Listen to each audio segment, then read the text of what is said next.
자, 오늘 말씀 보도록 합시다. 오늘은 에베소서 드디어 첫 시간입니다. 에베소서 말씀은 3장부터 읽도록 하겠습니다. 3장 14절부터 21절까지. 에베소서 3장 14절부터 21절까지 보겠습니다.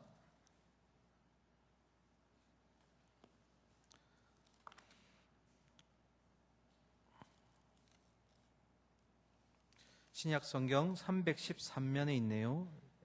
에베소서 3장 14절부터 21절까지. 우리 요즘 늘 그래왔듯이 14절은 코람데오가, 15절은 진솔이 이렇게 번갈아 가며 읽겠습니다. 마지막 절은 같이 읽고요. 14절 코람이 읽겠습니다. 시작.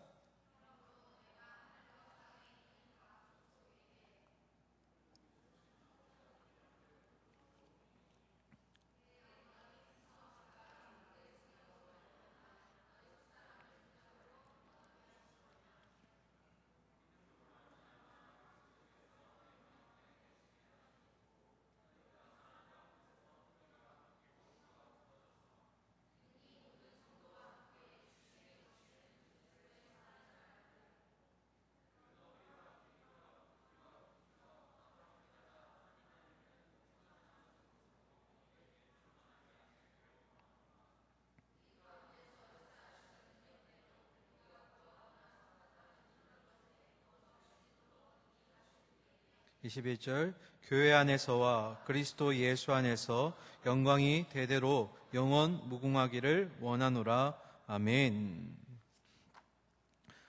자, 오늘부터 이제 다음 주까지 두 번에 걸쳐서 에베소서 말씀을 보도록 하겠습니다. 오늘은 이제 첫 시간이니까 개요를 잠깐 살필 텐데요. 개요 얘기만 하면 눈이 깜빡깜빡 하시는 분이 있어요. 오늘은 개요가 늘 중요했지만 오늘도 굉장히 중요합니다. 그래서 개요를 잘 들으시고 오늘 3장 말씀을 좀 보도록 하겠습니다. 자, 에베소서는 첫 번째로 바울이 감옥에서 기록을 했다고 해서 옥중서신이라고 불립니다. 옥중서신에 4가지가 있는데요. 4가지 뭘까요? 첫 번째 오늘 보는 에베소서, 그리고 두 번째 빌립보서, 세 번째가 골로새서, 마지막이 빌레몬서. 이 4개의 서신을 우리는 옥중서신이라고 부릅니다. 한번 외워볼까요? 에베소서, 빌립보서, 골로새서, 빌레몬서. 이렇게 4가지가 성경책이 바로 바울이 감옥에서 썼다고 해서 옥중서신이라고 불립니다. 자, 다른 특징 다 뒤로 하고 에베소라는 도시에 대해서 조금 살펴보도록 하겠습니다. 에베소라는 도시는 소아시아 지역의 거의 끝자락에 있는데 지금으로 따지면 이제 터키 지역인데요. 제가 늘 개요를 얘기할 때마다 비슷한 내용들이 자꾸 진행되다 보니까 이거 어디서 많이 듣던 내용인데 저 우상 이 우상인가 막 헷갈릴 수 있어요. 어제도 우리 리더들 조금 헷갈리는 모습 봤는데 그 이유는 도시가 멀리 떨어져 있는 게 아니라 서로 근방에 있기 때문에 주고받는 영향들이 비슷하다라는 거예요. 우리 식으로 하면 우리가 지금 부산에 살고 있는데 대구 정도에 되는 곳에 또 도시가 있고 울산에, 양산에 막 이런 식으로 분파가 되어 있으니까 서로가 비슷한 영향을 받는 거죠. 그래서 좀 내용들이 비슷할 수 있어요. 자, 특별히 에베소라는 도시를 보면 첫 번째로 무역이 되게 활발한 곳이에요. 아시아에 있는 물자들과 그리고 유럽이라는 곳에 딱 경계선에 있으면서 배가 왕래하면서 이 무역이 활발한 도시. 무역이 활발하다면 우리가 머리에 금세 떠올라야 되는 게 하나 있죠. 뭘까요? 우상. 이 뱃사람들이 보면 참 이방신들이 많아요. 제주도에 가면 이방신이 제가 듣기로 1000개가 넘는 걸로 알고 있고, 또 일본에 가면 각 집마다 채소가 한 3, 4개, 6개, 7개. 많이 섬길수록 좋다 해가지고. 그래서 이방신들이 많아요. 특별히 이 에베소라는 도시에는 유명한 신전이 하나 있는데 이름하여 아데미 신전이라고 부릅니다. 헬라어로 말하면 아르테미스라고 하는데 고린도에 있는 우상은 뭐였죠? 미의 여신 아프로디테였어요. 이름이 좀 다르죠. 여기는 아데미라고 불러요. 이 아데미라는 여신은 올림푸스, 이제 그리스 신화의 신 중에 한 인물인데 아버지가 제우스고, 예, 어머니가 이름이 두 개더라고요. 레토라고 부르기도 하고 레도라고 부르기도 하는데, 이 둘 사이에서 낳은 자녀인데 놓을 때 쌍둥이로 놓게 돼요. 이란성 쌍둥이. 그래서 남자 형제가 있는데 그가 바로 태양의 신이라고 불리는 아폴론이라고 하고요. 이 여인은 그래서 반대의 개념이 되는 달의 신이라고 부르기도 해요. 여기까지는 그냥 대충 들으시면 될 것 같고, 중요한 것은 이 여인을 섬기게 되는 이유가 이 여인의 두 가지에 있어서 풍족함을 주는데, 첫 번째가 다산이 뭐예요? 애를 순풍순풍 잘 낳아서 이 자녀들이 번성하는 것. 두 번째가 번영. 이 다산과 번영이라는 것이 당시에 이 지중해 근처에 있는 이 나라들의 어떤 공통된 바램인데 딱 맞아 떨어지죠. 이 여신이. 그래서 에베소에 가면 아데미 여신이 있는 그 신전이 있는데 뭐가 일어날까요? 여기에 이제 그 앞에 있는 사제들과 함께 음란한 행위들이 막 무분별하게 일어나는 거예요. 죄인데도 불구하고 너무 익숙해져 있으니까 죄가 아닌 것처럼 그런 음란함들이 이 도시에 익숙함으로 남아 있어요. 이 아데미 신을 섬기면서 함께 번창하게 된 사업이 있는데 그게 바로 은장색이라고 해요. 직업의 이름인데요. 은장색이 뭐냐면 이 아데미라는 신을 작게 만들어서 은으로 만드는 거예요. 집에도 둘 수 있고 어디 생활에도 둘 수 있고. 그래서 바울이 이 에베소의 2차 선교 여행 때 도착했을 때 첫 번째로 그들을 불편하게 했던 게 뭐냐면 손으로 만든 신은 신이 될 수 없다.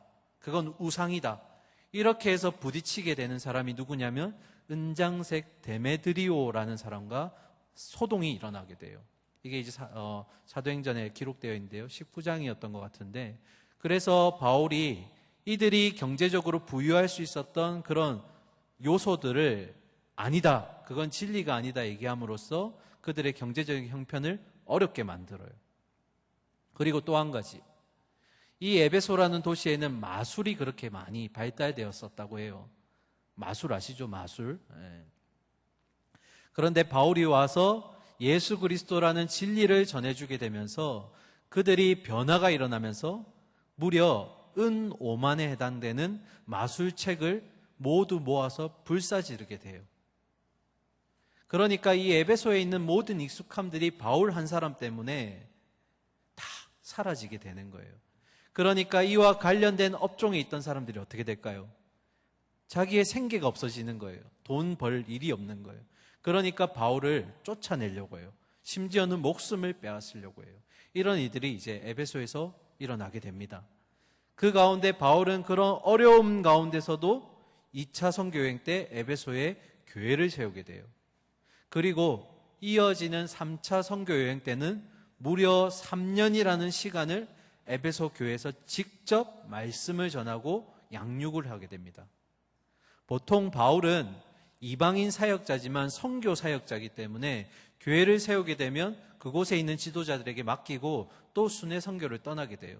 그런데 이 에베소 교회는 바울이 특별한 애정이 있었던 것 같아요. 무려 3년이라는 시간을 이 교회에서, 한 번쯤 들어보셨을 거예요. 기독교 서점 이름 중에 두란노라는 이름을 들어보셨을 건데, 이 두란노 서원이 어디에 있냐면 에베소라는 이 도시 안에 있어요. 그 두란노 서원에서 바울이 3년 동안을 이 에베소 교회 성도들을 가르치고 양육하고 키우는 일을 했다라는 거예요. 바울이 얼마나 이 교회에 대한 애정이 있는지를 볼 수가 있어요. 자, 이 정도로 얘기를 하고요. 그런데 바울이 이제 3차 선교 여행이 끝나고 이제 본국으로 돌아갈 때쯤 마지막 배 떠나기 직전에 에베소에 있는 장로들을 청해서 자기가 있는 곳으로 불러와요. 무언가를 부탁하기 위해서. 우리 그 내용을 한번 봅시다. 사도행전 20장의 말씀인데요. 앞에 화면 보면서 우리 함께 읽도록 하겠습니다. 28절 같이 읽겠습니다. 시작. 여러분은 자기를 위하여 또는 온 양떼를 위하여 삼가라. 성령이 그들 가운데 여러분을 감독자로 삼고 하나님이 자기 피로 사신 교회를 살피게 하셨느니라. 이어서 29절. 내가 떠난 후에 사나운 이리가 여러분에게 들어와서 그 양떼를 아끼지 아니하며 30절 또한 여러분 중에서도 제자들을 끌어 자기를 따르게 하려고 어그러진 말을 하는 사람들이 일어날 줄을 내가 아노라. 여기까지만 일단 봅시다. 29절 먼저 띄워주실까요? 자, 바울이 떠나기 전에 안타까운 심정으로 이렇게 얘기합니다. 내가 떠나가고 나면 여러분이 있는 교회 가운데 누가 나타난다고요? 사나운 이리가 나타날 것이다. 그리고 여러분의 가지고 있는 진리를 흔들 것이라고 얘기해요. 바울의 걱정이 크죠. 교회가 내가 떠나가면 사나운 이리가 들어와서 진리를 흔들고 여러분을 흔들 것이다. 그리고 30절에 보시면 여러분 안에서도 그런 흔들림이 있는 사람들이 존재할 것이다. 계속 봅시다. 31절 그러므로 여러분이 일깨어 내가 3년이나 밤낮 쉬지 않고 눈물로 각 사람을 훈계했던 것을 뭐하라고요? 기억하라. 기억하라. 언제가 될지 모르겠어요. 제가 만약에 마지막 청년부 설교를 하게 되면 이런 부탁을 여러분에게 할 것 같아요. 제가 그동안 여러분에게 몇 년 동안 있으면서 전해드렸던 말씀을 잊지 말고 기억하십시오. 혹여나 우리 안에 이단이나 그런 사이비가 들어오더라도 여러분 흔들리지 마십시오. 이런 부탁을 저도 할 것 같아요. 자, 그러면 사나운 이리가 뭘까? 어떤 존재일까? 이때 나타난 이단 중에 한 이름이 바로 니골라당이라는 이단이 등장해요. 이 니골라당이 왜 이단이냐면 믿음으로 구원을 받으면 그 구원받은 자들은 자신들의 은혜로 인해서 구원받은 후에 어떠한 죄악을 펼치더라도 죄악을 행하더라도 그는 결국엔 구원받을 것이다. 그러니까 율법 안 지켜도 돼. 죄 지어도 상관없어. 이걸 좀 다른 말로 하면 율법 폐기론자라고 부르기도 하고 도덕 폐기론자라고 부르기도 해요. 무율법주의자들. 그러니까 우리가 믿음으로 은혜를 구원을 받았으니까 그 이후에는 아무렇게나 살아도 상관없어. 결국 우리는 천국 갈 거야. 이렇게 진리를 비뚤어서 얘기하는, 왜곡해서 얘기하는 자들이 바로 니골라당 이 사람들이었어요. 에베소 교회에 찾아와서 사나운 이리처럼 그들이 바울에게 3년 동안 들었던 이 진리의 말씀들을 흔들 것이라는 바울의 안타까운 마음이 지금 전달되고 있는 겁니다. 자, 32절 안 읽었죠? 우리 화면 보고 32절 읽읍시다. 자, 시작. 지금 내가 여러분을 주와 및 그 은혜의 말씀에 부탁하노니 그 말씀이 여러분을 능히 든든히 세우사 거룩하게 하심을 입은 모든 자 가운데 있게 하시리라. 아멘. 자, 이들이 그런 사나운 이리가 몰려왔을 때 흔들리지 않을 수 있는 근거는 두 가지밖에 없어요. 주와 그 말씀. 뭐예요? 예수 그리스도와 말씀. 그것으로 흔들리지 말라는 거예요. 내가 여러분에게 3년 동안 전해주었던 그 진리의 말씀이 여러분 가슴판에 새겨져 있으면, 그리고 예수 그리스도를 붙들고 있으면 여러분은 그 사나운 이리가 오더라도 흔들리지 않을 것입니다. 그래서 뭐라고요? 기억하십시오. 내가 떠나가도 뭐는 남아있는 거예요? 말씀은 남아있는 거예요. 아시겠죠? 그러면 이제 다음 질문 해야죠. 에베소 교회 성도들이 이 바울의 부탁을 잘 들었을까? 잘 이것을 몸속에 체득해냈을까? 우리 좀 뒤로 넘어가겠습니다. 요한계시록으로 좀 넘어가 보죠. 요한계시록 2장인데요. 바울의 부탁이 잘 응답되었는지 한번 보겠습니다. 2장 1절 앞에 화면 보고 같이 읽겠습니다. 시작. 에베소 교회의 사자에게 편지하라. 오른손에 있는 7별을 붙잡고 7 금촛대 사이를 거니시는 이가 이르시되. 우리 청년들만 읽읍시다. 2절 시작.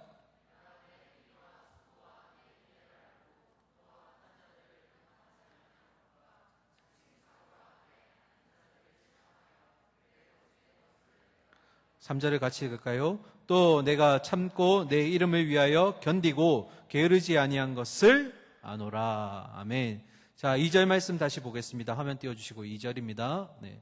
자, 주황색 글씨 보이시죠? 어떻게 에베소 교회가 바울의 이 격려와 부탁을 받아들였을까? 악한 자들을 뭐하지 않았다고요? 용납하지 않았다. 그리고 자칭 사도라 하되 아닌 자들을 시험해서 그의 거짓된 것을 뭐했다? 드러냈다. 바울의 말이 먹힌 거예요? 안 먹힌 거예요? 먹힌 거예요. 바울의 이 부탁이 그들에게 잘 녹아든 거예요. 그런데 한 번만 그렇게 한 것이 아니라 3절 보실까요? 3절 마지막에 뭐라고요? 게으르지 아니한 것을 안다. 부지런히 계속해서 사나운 이리가 몰려올 때마다 그때마다 여러분이 그 진리의 말씀을 가지고 잘 이겨낸 것을 안다. 이 말을 누가 했을까요? 바울이 아니고 계시록을 쓴 사도 요한. 사도 요한이 밤모섬에 유배돼서 갔음에도 불구하고 이 7교회, 소아시아의 7교회 중 하나인 에베소 교회에 이런 칭찬의 글을 남기게 돼요. 그런데 여기서 문제가 하나 생겨요. 약점이 하나 드러납니다.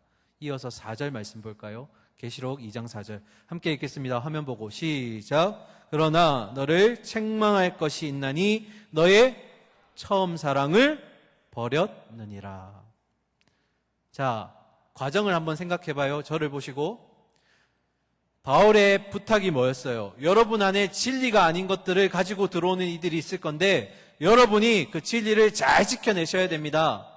붙드셔야 됩니다. 이렇게 얘기했는데 진리 하면서 이것을 붙들다 보니 사랑을 잃어버린 거예요. 오늘날 우리 교회가 주목해야 될 부분 중에 하나예요. 교회 안에 진리도 있어야 되고 또 뭐도 있어야 돼요? 사랑도 있어야 돼요. 그런데 에베소 교회가 바울의 이 격려와 어떤 도움에 대해서 잘 버텨줬는데 계속해서 진리 하다가 진짜로 있어야 될 중요한 진리 중에 하나인 사랑의 가치가 사라져버린 거예요. 따뜻함이 있었던 사랑이 사라지니까 진리는 남았는데 차가운 진리만 여기 남게 된 거예요. 이게 지금 에베소 교회의 문제가 됐어요. 진리는 남았는데 사랑이 없어졌다. 오늘날 우리 교회는 어떤가요? 진리가 남아있나요? 그 가운데 사랑이 있나요? 이 두 개가 같이 균형을 이루어야 되는 거예요. 자, 여기까지가 이제 에베소 교회의 배경, 개요가 되는 겁니다. 무슨 문제가 있고 어떤 칭찬이 갔는지 이제 아시겠죠? 자, 그러면 이제 오늘 본문으로 가봅시다. 3장 14절인데요. 자, 들어가기 전에 잠깐만 좀 꺼주세요. 들어가기 전에 어떤 신학자가 이런 말씀을 적어놨더라고요.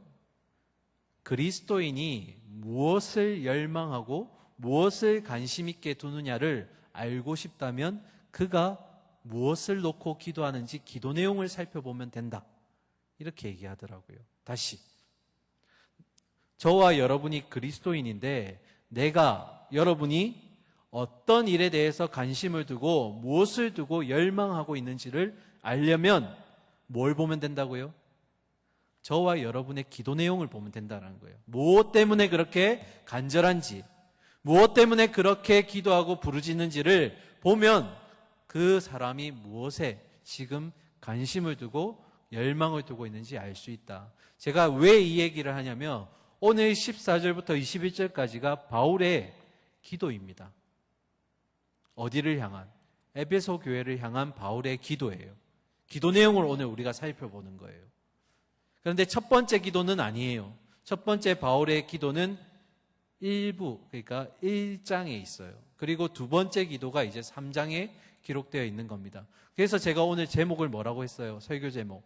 같이 주보보면서 한번 읽어봅시다. 시작.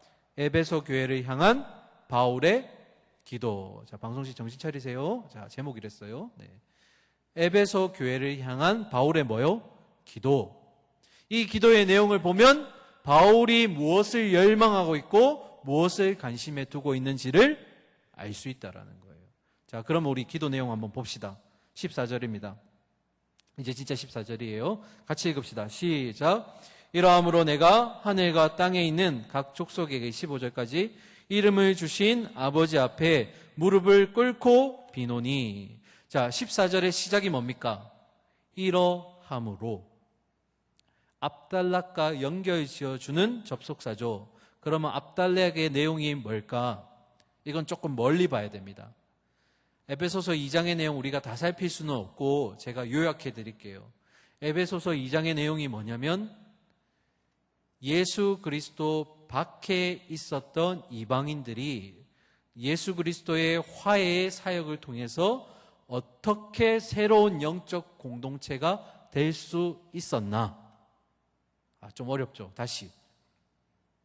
원래는 예수님을 모르고 예수님에 대해 알지 못했던 이방인들이 어떻게 그들이 새로운 영적 공동체 안에 포함될 수 있었던가? 또 반대로 유대인과 이방인이 어떻게 화해의 공동체를 맺을 수 있게 되었는가 하는 내용이 에베소서 2장의 내용이에요. 그리고 이어지는 3장 초반부가 무슨 내용이냐면 이 일을 위해 부르심을 받은 사도 바울은 어떤 소명을 가지고 있는가? 그 내용들이 지금 쭉 연결된 거예요. 그래서 이방인이 어떻게 하나가 될 수 있었고, 그리고 이 일을 위해서 부르심 받은 바울은 어떤 사명을 가지고 있었고, 그 사명을 받은 바울이 지금 에베소 교회 성도들을 향해 어떤 기도를 하고 있는가? 여기까지가 이제 앞구절까지의 내용이에요. 이게 한 단어로 뭐예요? 이러함으로. 좀 길죠? 이러함으로. 자, 이어서 봅시다. 여기서 나는 누구예요? 바울이죠? 바울이 하늘과 땅에 있는 각 족속에게, 이 각 족속이라는 단어를 찾아보니까 버전마다 조금씩 다르게 해석을 해요. 어떤 성경에는 가족이라고 번역하기도 하고요. 또 어떤 성경에는 성도라고 하기도 해요. 그러니까 버전에서 단어는 다 다르지만 같은 의미가 뭐냐면 새로운 영적 공동체를 부를 때 이렇게 부르더라는 거죠. 육신의 관계도 아니고 혈통적인 관계도 아니라 믿음으로 언약으로 하나 된 그 새로운 영적 공동체, 그들을 향해 바울이 기도를 하는데 15절 보세요. 15절. 이름을 주신 아버지라고 표현했어요. 그냥 하나님이라고 부르지 않고 이름을 주신 분이라고 앞에 설명을 해요. 자, 저를 보시고 주무시면 안 됩니다. 자, 눈 크게 뜨시고, 저보다 크게 뜨세요. 원래 저보다 큰가? 눈을 크게 뜨시고, 이름을 준다라는 것은 유대인 사회에 있어서 굉장히 중요해요. 두 가지 의미가 있어요. 첫 번째,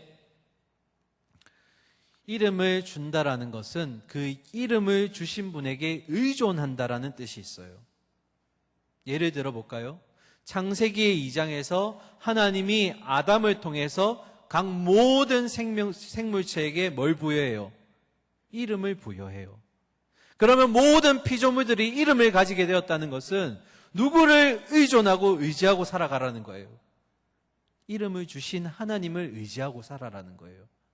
그게 피조물에 이름을 부여하셨다라는 의미예요. 그래서 우리가 그리스도인이라는 이름을 받았을 때 그 이름의 뜻은 뭐예요? 그리스도를 의지하고 살아가라는 거예요. 이게 첫 번째 의미. 두 번째는 유대인들은 한 사람의 이름을 지을 때 그 사람의 일생이 이렇게 되기를 원한다라는 간절한 마음으로 이름을 붙여요. 이것도 예를 들어 봅시다. 모세의 이름이 뜻이 뭐예요? 건짐을 받은 자, 건져낸 자. 모세가 어디서 건져냄을 받아요? 이집트 나일강에서 정말 우여곡절 끝에 죽을 수도 있었는데 세상 사람들이 볼 때는 우연같이 보였지만 이거 하나님의 섭리였죠. 이집트의 왕자로 등극하게 되는 그 건져냄을 받은 그가 나중에는 어떻게 돼요? 그 이스라엘 백성들을 노예에서 자유인으로, 하나님 백성으로 건져내죠. 그래서 이름이 뭐라고요? 모세. 건짐을 받은 자. 그의 일생에 그렇게 건져내라는 이 뜻을, 의미를 담고 있다라는 거예요. 그래서 이스라엘에 가면 비슷한 이름, 똑같은 이름을 가진 사람들이 많아요. 예전에도 한번 소개했었는데, 절대 그러면 안 되지만 이스라엘 가다가 위에서 돌을 탁 던졌을 때 열의 여덟은 돌 맞은 사람의 이름이 베드로예요. 또 한 대여섯 명 또 돌 맞으면 여자들의 이름은 주로 한나예요.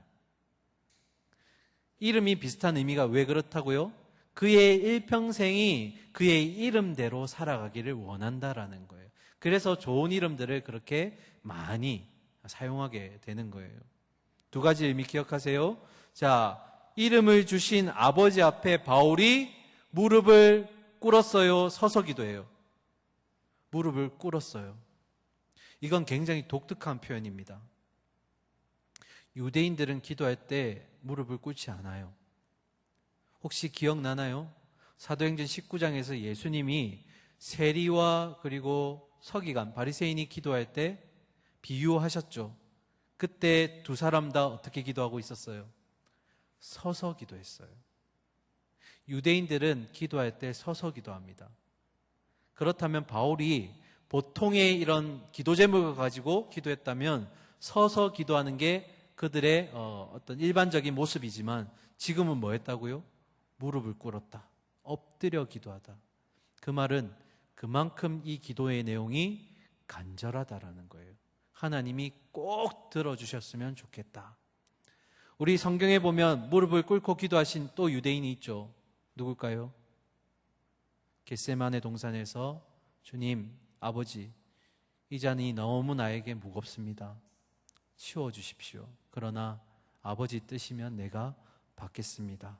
무릎을 꿇고 그렇게 엎드려서 눈물이 피눈물이 되도록 기도하신 분, 그 간절함, 예수님이 바로 그렇게 엎드려서 기도하셨어요.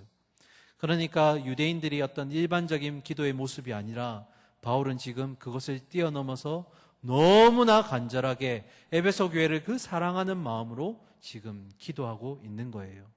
정리해 봅시다. 14절과 15절을 좀 요약하면, 한 문장으로 요약하면, 모든 피조물들을 의존이 되시는, 의지하게 하시는 아버지 하나님께 내가 무릎을 꿇고 간절히 이 에베소 교회 성도들을 위해 지금 기도하겠습니다. 이게 지금 14절과 15절의 내용이에요. 자, 그러면 이제 내용을 봅시다. 어떤 기도의 내용들일까? 16절 같이 읽읍시다. 자, 시작. 그의 영광의 풍성함을 따라 그의 성령으로 말미암아 너희 속사람을 능력으로 강건하게 하시오며. 자, 여기에 이제 첫 번째 기도 내용이 나옵니다. 정리하면, 우리식으로 얘기하면, 자, 화면에 나오는데 한번 같이 읽을까요? 아, 저건 말씀이네요. 네. 첫 번째 제가 혹시 드리지 않았나요? 네, 같이 읽읍시다. 시작. 다시. 시작. 속사람을 강건하게 하옵소서. 누구의 능력으로요? 성령 하나님의 능력으로 에베소 교회 성도들의 뭐가요? 속사람이 강건하게 하여 주시옵소서. 이게 16절이에요. 그러면 우리가 해결해야 될 단어가 생겼죠. 뭐예요? 속사람. 속사람이 있다는 것은 반대로 겉사람도 있다라는 거예요. 자, 이걸 다루기 위해서는 우리가 지난주의 말씀을 좀 복습해야 됩니다. 지난주 우리가 뭘 배웠어요? 흙으로 빚으시고 나서 사람의 코에 생기를 불어넣어 주시니까 사람이 뭐가 됐다고요? 생명이 되더라. 산 존재가 되더라. 그래서 우리 처음 지음 받을 때부터 모든 사람들은 이 생기에 의지해서 살아가는 존재들이 되었어요. 그런데 문제가 뭐예요? 우리의 대표성을 띠고 있었던 완벽했던 아담이 죄로 인해 무너지게 되면서 우리는 하나님과 분리된 영, 대적하는 영으로 살아가게 돼요. 그래서 두 글자로 그것을 죄인이라 불렀고, 반대로 얘기하면 죽은 자, 산 자가 아니라 죽은 자로 살게 되었다고 말씀드렸어요. 그런데 하나님이 우리를 그냥 두시지 않으시고 하나님의 사랑으로 우리를 살리시기 위해 우리에게 뭘 보내주셨어요? 요에서 2장 28절 기억하죠? 뭐예요? 모든 만민에게 뭘 부어주신다고요? 성령을. 여기서 만민의 뜻이 뭐였어요? 모든 육신에게 죽어 있는 자들에게 하나님이 뭘 주시겠다고요? 영을 보내주심으로써 우리를 어떻게? 산 존재로 만들어 주시겠다. 그 이전에 죽어 있는 상태를 오늘 여기서 말하면 겉사람이 되는 거예요. 겉사람. 하나님과 대적하는 상태. 살아있지만 살아있지 않은 상태. 죽은 상태. 그걸 뭐라고요? 겉사람이라 불러요. 그런데 하나님이 영을 부어주셔서 우리 안에 타협할 수 없고 공존할 수 없는 두 주인이 갑자기 생기게 됐어요. 옛 주인이었던 육신과 오늘날 우리를 다스리시는 성령, 이 둘 관계가 어떻게 해요? 치열하게 우리 안에서 전쟁으로 일어나고 있어요. 그래서 제가 마지막에 그 얘기했었죠.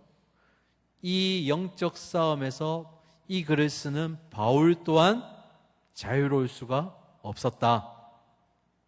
복습하는 의미로 우리 로마서 다시 한 번만 말씀 봅시다. 우리가 안 읽은 구절이 하나 있어요.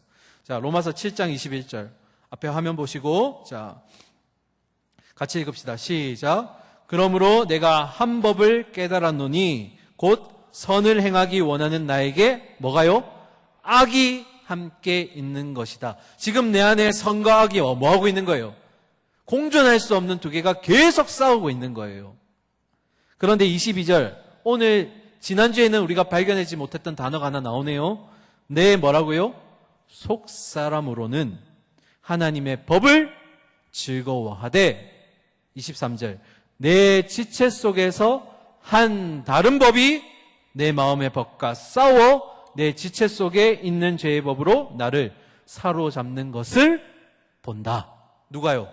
바울이. 바울 속에 있는 생명의 법과 속사람과 지금 그 이전에 있던 겉사람이 서로 계속해서 싸우고 있는 거예요. 그러면서 바울이 뭐라고 얘기해요? 24절에 나도 이로부터 자유로울 수가 없구나. 그 표현이 뭐예요? 오호라 나는 공고한 사람이다. 이 사망의 몸에서 누가 나를 건져내랴 한탄하는 거예요. 내가 이렇게 자유로울 수가 없구나. 조금만 방심하면 넘어지고 조금만 방심하면 죄 가운데 거하고 내가 이것으로부터 자유로울 수가 없구나. 우리 지난주 여기까지 살펴봤어요.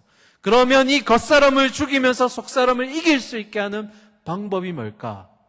오늘 그 답을 봅시다. 25절 함께 읽겠습니다. 앞에 보고요. 시작. 우리 주 예수 그리스도로 말미암아 하나님께 감사하리로다. 그런즉 내 자신이 마음으로는 하나님의 법을 육신으로는 죄의 법을 섬기노라. 자, 내 능력과 내 힘으로는 이 싸움에서 이길 수가 없어요. 그런데 오호라 공고한 사람이었던 나는 누구 때문에?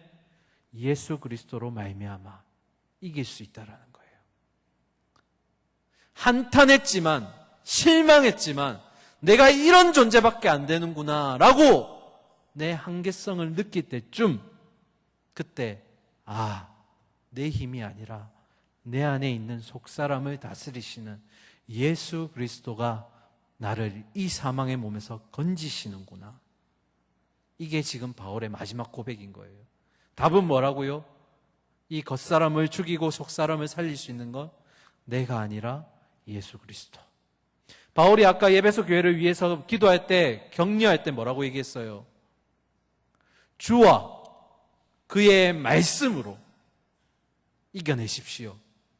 사나운 이리들이 들어올 때 이길 수 있는 방법은 단 한 가지, 그리스도와 그의 말씀.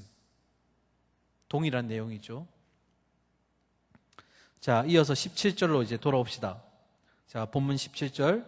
믿음으로 말미암아 그리스도께서 너희 마음에 계시게 하시옵고 너희가 사랑 가운데서 뿌리가 박히고 터가 굳어져서.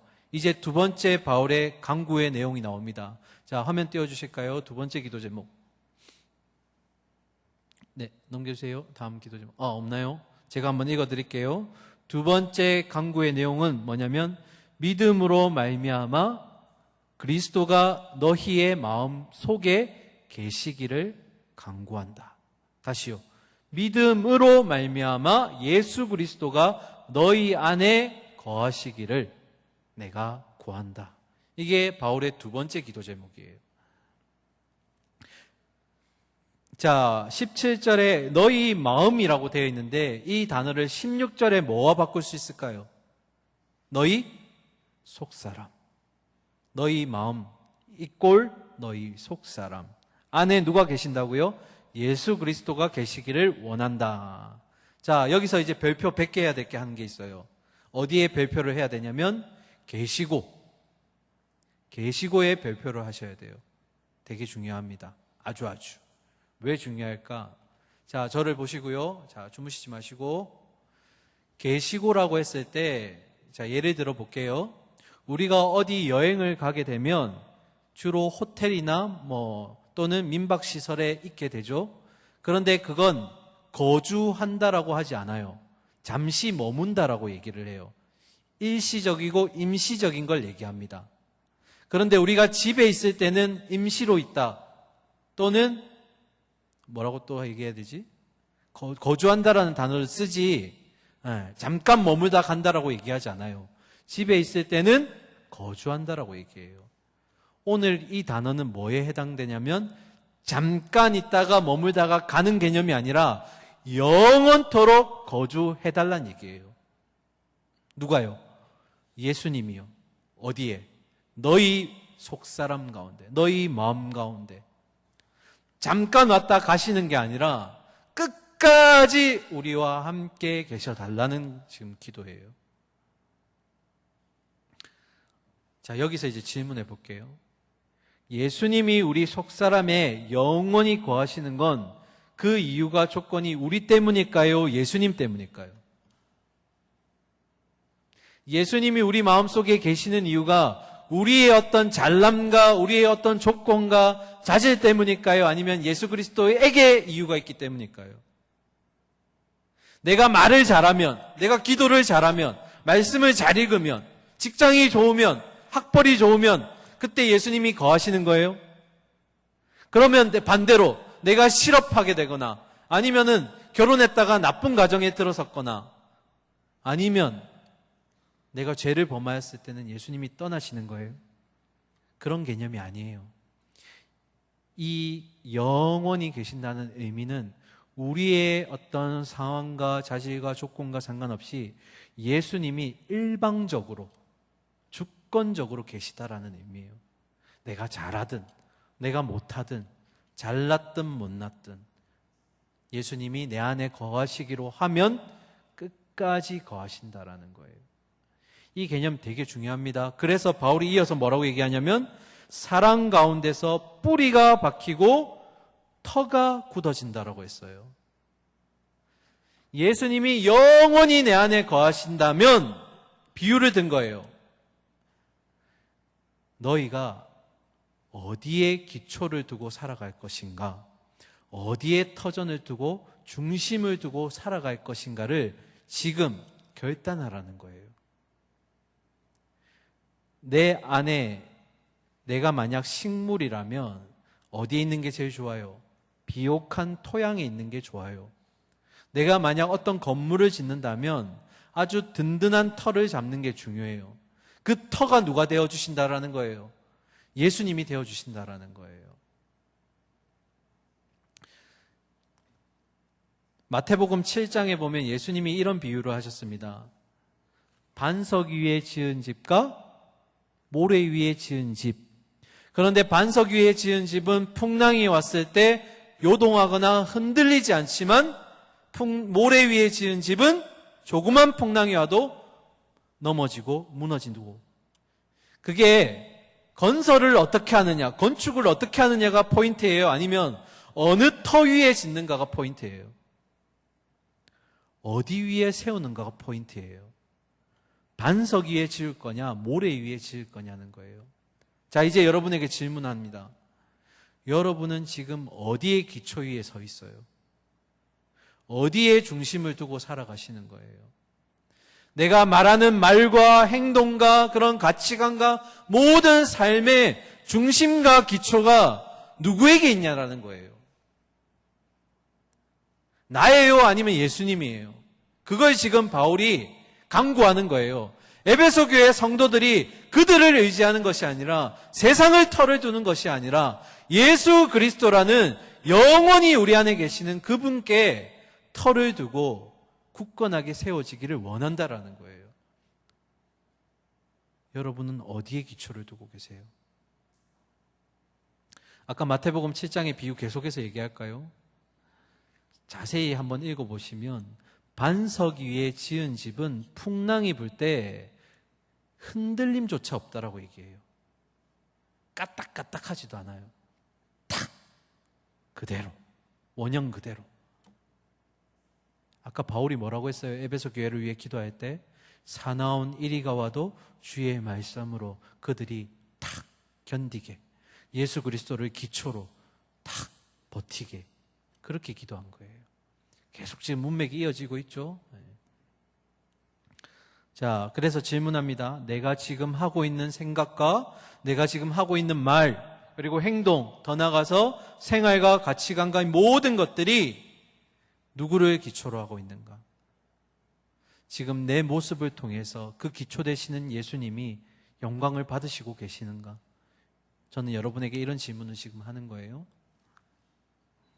자, 좀 빨리 갑시다. 18절과 19절 보도록 하겠습니다.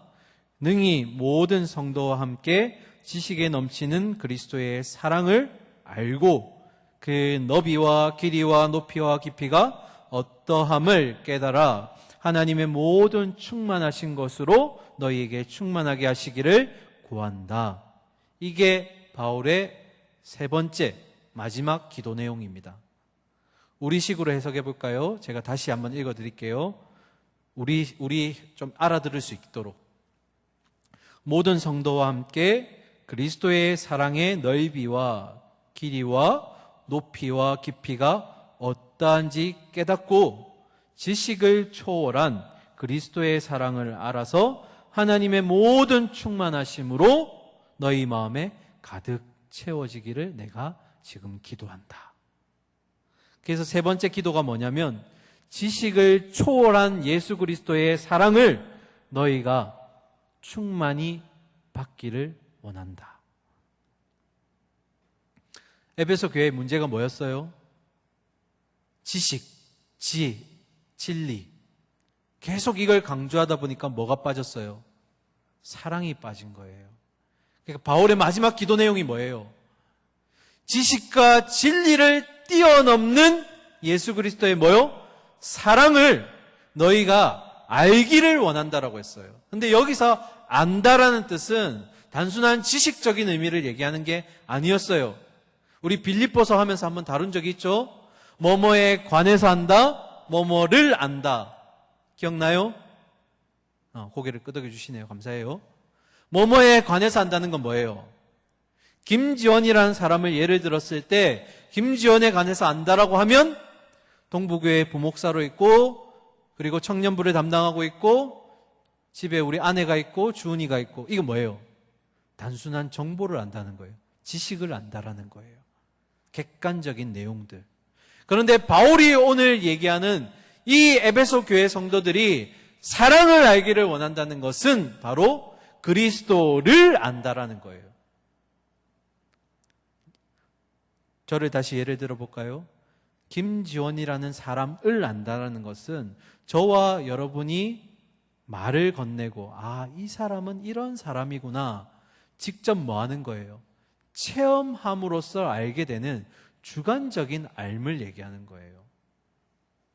다시 뭐뭐에 관해서 안다는 것은 단순한 정보, 지식을 얘기하는 거지만 모든 사람들이 그냥 알 수 있을 정도지만 지금 바울이 얘기하는 그리스도의 사랑은 한 영혼 한 영혼이 인격적인 예수님과의 만남을 통해서 얻게 되는 그런 알을 얘기하는 거예요. 그래서 바울이 마지막에 뭐라고 얘기해요? 예수님의 그 사랑을 알고 보니 그 사랑은 너무나 깊고 또 너무나 넓고 너무나 길더라. 내 지식을 뛰어넘더라. 이해할 수 없는데 믿음으로 그 사랑을 받게 되더라. 이게 뭐예요? 날 위해 죽으셨던 그 십자가 그 사랑. 이건 내가 예수를 만나지 못하면 경험하지 못하는 기쁨이에요. 내가 예수님을 통해서 많은 지식들을 알 수 있지만 진짜로 예수님을 만나지 못하면 깨닫지 못하는 지식이에요. 나라는 사람이 뭐길래 세상은 나의 이름을 기억해 주지 않고 기억하더라도 빨리 흘려보내려고 하는데 예수님은 나라는 한 영혼을 살리시기 위해 그 십자가에서 피 흘리시며 돌아가셨구나. 바울이 지금 에베소 교회를 향한 간절한 소망이 뭐냐면 너희가 진리하면서 차가운 진리만 남게 되었는데 아니야. 예수 그리스도의 그 따뜻한 사랑, 그 깊이를 알 수가 없고 넓이를 알 수 없고 그 길이를 알 수 없는 그 무한한 사랑, 그걸 경험해야 돼. 그렇게 되기를 내가 기도할게. 이게 바울이 지금 원하는 에베소 교회를 향한 기도의 내용이에요. 말씀을 정리합시다. 오늘날 우리의 이 어그러진 세상 가운데 진리가 바로 서지 못하고 많은 죄악들이 익숙함으로 다가오는 이때에 교회는 진리를 세워나가는 일에 충성돼야 됩니다. 진리가 바로 서지 못하면 타협하게 되고 양보하게 돼요. 넘어집니다. 그런데 여기서 멈추면 안 돼요. 교회는 진리만 남아있으면 안 돼요. 뭐가 있어야 되는 거예요? 따뜻한 사랑이 있어야 돼요. 진리만 남아있으면 그것은 결국 에베소 교회처럼 차가움으로만 남게 돼요. 그러면 진리만 남은 교회는 어떻게 되냐면 결국 진리하다가 남을 정죄하게 되고 진리하다가 결국 남을 비방하게 되고 그렇게 사랑이 없어져 간다라는 거예요. 저는 청년부 맡고 나서부터 늘 강조합니다. 교회 안에는 우리의 신앙 가운데는 늘 균형이 필요해요. 뭐와 뭐의 균형? 사랑과 공의. 제가 늘 기도할 때 뭐라고 제일 첫 마디 기도해요? 사랑과 공의의 하나님. 왜 그렇게 기도하는 거예요? 교회 안에는 공의도 있어야 돼요. 잘못된 것을 책망할 줄 알고 바로 세울 줄 아는 진리가 있어야 돼요. 하지만 사랑도 있어야 돼요. 사랑이 있어야 진리가 따뜻함이 돼요. 남을 수 있다라는 거예요. 그리스도의 진리와 사랑의 균형이 흔들려서는 안 됩니다. 그래서 우리는 결국 그리스도의 진리 가운데 그 사랑을 깊이 깨닫고 그 사랑을 누구한테 전하는 거예요? 우리 주변에게 그 사랑을 전하는 거예요.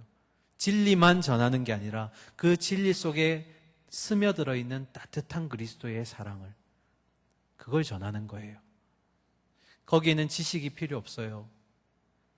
이해할 수 없지만 믿게 되는 것, 그게 주님 주신 은혜라는 거예요. 오직 하나님의 능력만이 우리로 하여금 그리스도께서 우리를 사랑하신 것처럼 결국 서로가 서로를 사랑하게 만들 것이고, 또한 우리의 그 속사람을 강건하게 하는 예수 그리스도를 본받는 것이 오늘 바울의 핵심 기도 제목입니다. 사랑하는 우리 청년 여러분, 말씀을 마무리하면서 이 한 주간 여러분 어디에 기초를 두고 살아갈 것인지 결정하십시오. 어디에 기초를 두고 어디에 중심을 두실 것인지. 예수 그리스도 가운데 중심 두지 않으면 결국 또 세상 가운데 넘어지고 타협하고 이 에베소 교인들처럼, 에베소에 있는 도시 사람들처럼 죄가 아닌 것처럼 그렇게 가책 없이 무분별하게 죄의 종노릇하고 살아가게 되는 것이에요. 오늘 이 한 주간 이제 살아갈 것인데, 주님, 예수 그리스도 안에서 내가 털을 잡고 예수 그리스도의 뿌리를 두고 그 기초를 삼아서 살아내겠습니다. 그리고 진리만 남아있는 우리 공동체가 아니라 사랑이 공존하는, 그래서 따뜻함이 묻어나는 우리 진솔과 코람데오 공동체, 한 영혼 한 영혼이 되겠습니다 하는 결단들이 우리 가운데 있기를 간절히 소망하고 축원합니다. 우리 찬양하고 우리 결단하는 시간 가지도록